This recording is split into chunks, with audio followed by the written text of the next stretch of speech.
Hey, it has been a while since I have done any kind of a live, so I'm going to be sharing my story daily in my stories on my social media and also on Facebook, Instagram, and YouTube. So if you are following me in any of those, you're going to be able to see it there every single day for the next 30 days. I'm going to basically share my story as much as I can, as much as I'm allowed to, because face it, these platforms, they censor us.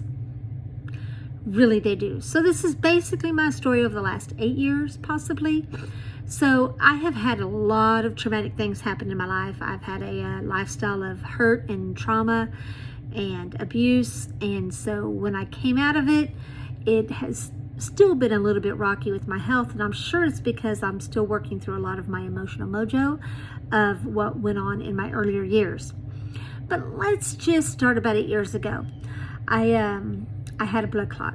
And it was pretty serious. It was in my entire left leg. They did all the tests to make sure I didn't have a pulmonary embolism. I did not. They gave me medications and sent me home within 24 hours. That's not normal. But remember, that happens sometimes. So they sent me home on some blood thinners, and I took them for about 6 to 8 weeks, but I was having lots and lots of the negative side effects from the medications. I might need to preempt a lot of this in the fact that just the way my body reacts to medications, I'm not anti-medications, it's just I know what doesn't work for my body. And I think there's other people out there that are like me that just don't know it, right? So we're back to, they gave me blood thinners. I was on it for 6 to 8 weeks. I was having lots and lots of negative side effects. So I personally worked with my doctor and did some research, and I got off of it, and I was doing natural things, of course, that took a lot of personal responsibility, a lot of commitment to make sure that they were getting better, and I was doing everything that I could. Was it easy? No. Was it worth it? Yes, because I didn't have to deal with the rest of the negative side effects that could come from pharmaceutical drugs. So having said that, it took me a while to be able to get better. And also I need to add that they told me that I was at an extremely high risk of getting a reoccurring blood clot because of the position of it and some other extenuating circumstances. So they said that I had like a 95% chance on medication for the first 5 years of having a reoccurring blood clot. So I was on the medication 6 to 8 weeks. I did a lot of my own research. I was working with my doctor, doing the blood work, and I, for 5 years, did not have reoccurrence without the medication. Of course, my story, I'm sharing my story. So let's go back about 3.5 years ago when I had another major health crisis, which was a ruptured appendix. Because it was during COVID, there was a long delay in getting my surgery. So they did my surgery, did not put a drain tube in.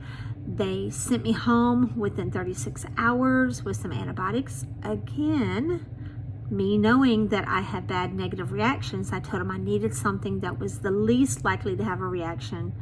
But because it being a ruptured appendix and all of the huge issues of sepsis, again, no drain tube.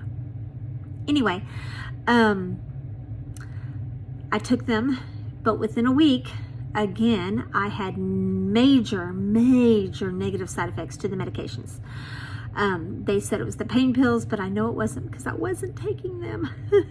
So I was on the antibiotics, and they completely paralyzed my digestive system. It was called a functional ileus. Everything stopped working. It just was horrible. It looked like I was 10 months pregnant, and I became septic. I was in the hospital for about 2 weeks after that. So now this will be, 1 week post-surgical to about 3rd week. And even when I got home, I was so sick. When they finally got me going, because they had to give me all sorts of medications, right? So now I'm dealing with all the aftermath of that. I can't eat anything without me either it coming right back up or going straight out of me. So I ended up getting C. difficile, which is a big, bad, icky infection that nobody wants to get. And most people get it from either being in the hospital, which I was, or taking antibiotics, which I was. And the only answer they give you is more antibiotics, right? So again, working with my doctor, now again, I'm not going to say he supported me, but I did talk with my doctor and I was letting them know what was going on. They gave me basically no hope, saying that you're going to just deal with this the rest of your life. You're going to need to be on antibiotics for a long time. And I did not want that. So again, I did my research and I found some natural alternative things to help support my immune system. Is that big and scary? Yes. Was it a big responsibility? Yes. Was it hard to make? No, because I was miserable. Miserable.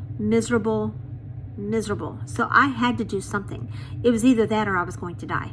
I mean, literally, I was very close to death several of those times.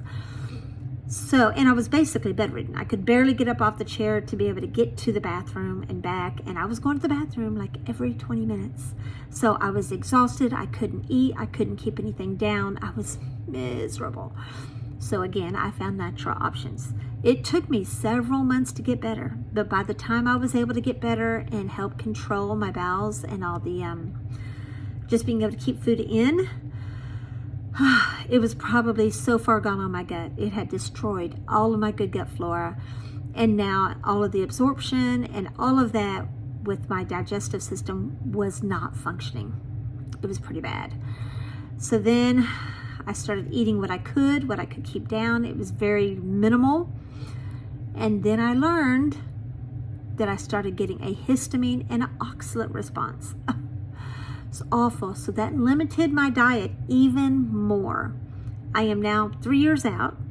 I have been able to now get to the point where I can expand my diet some. And it's been pretty amazing. I've done it all naturally, using natural products and supporting my body naturally. It's been a hard road. But during all of that time, when my body was starving, it started holding all of it that it could. And I actually gained weight, about 80 pounds. It was awful. And so now I am to the point where I am able to maybe start losing. I've been losing maybe a quarter of a pound a week. So I've lost about, 15, 20, 30 pounds, 20 pounds, which is great because I haven't been able to do in years. I mean, since the surgery, right? So I am pretty excited about that. But let's put an extra wrench in it. Another little, wait, there's more. A couple months ago, I was in a car accident, pretty severe car accident, totaled my car. And so now I'm doing physical therapy every day and in home, and I am seeing a chiropractor. I'm limited on what I'm capable of doing because it brings on headaches or severe backaches. And so, but I'm sharing all of this to let you know, you do have options. You don't always have to go to the pharmaceutical. Is the pharmaceutical okay? Yes. But not everybody wants to go that route. They want to do something different. They want options. They want to know they have options. So I'm going to start sharing my story. I have so many different options that I have chosen for my health and well-being to be able to help maintain not only my physical well-being, but my emotional well-being. Because trust me, being ill and not being able to do the things that you used to always could do or could do it again, then that's hard. There's a grieving process. There is trauma associated with that. So I have had to do things and learn things to help me personally get through all of my experiences that